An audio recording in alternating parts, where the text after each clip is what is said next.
Ahojte priatelia, dnes si dáme video o zlatom padáku. Inak mám tu tieto papiere, lebo ja som v pracovnom prostredí a Luboš mi hovorí, že dajte papiere preč, nebude to dobre na tom videu. Nie, ideme normálne z pracovného prostredia. Čiže dnes je video o zlatom padáku a pokiaľ máš od 20 do 30 rokov, tak určite toto video pozeraj. Dobre, keď máš ešte 35, tak ho pozeraj. Keď si už starší, tak už sa ťa to video moc netýka.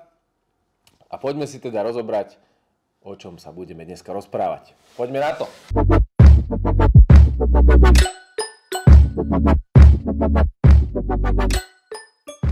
Takže dnes sa budeme baviť o tom zlatom padáku. Čo to vlastne znamená?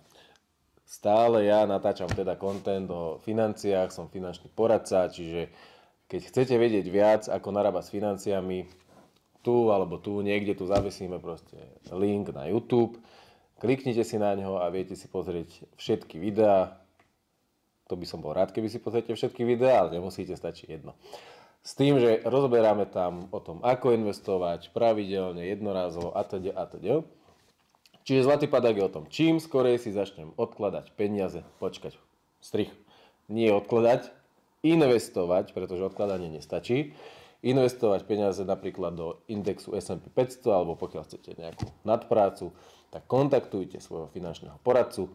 On vám určite poradí, kam máte investovať pravidelne svoje peniaze, aby ste, keď začnete, ja neviem, z 20-ke, aby ste v 55-ke nemuseli chodiť do práce?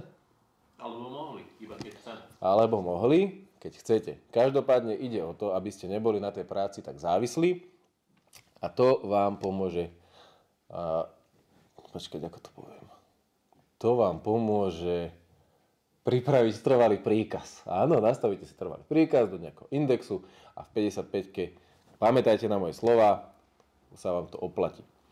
Čiže, pokiaľ nemáte finančného poradcu, v kľude sa môžete ozvať mne, dohodneme si stretnutie a ja vám s tým pomôžem. Pokiaľ máte dobrého finančného poradcu, tak mu určite zavolajte. Videl som video, Vraťo rozpráva, alebo nejaký Vraťo rozpráva, že môže mať nejaký zlatý padák.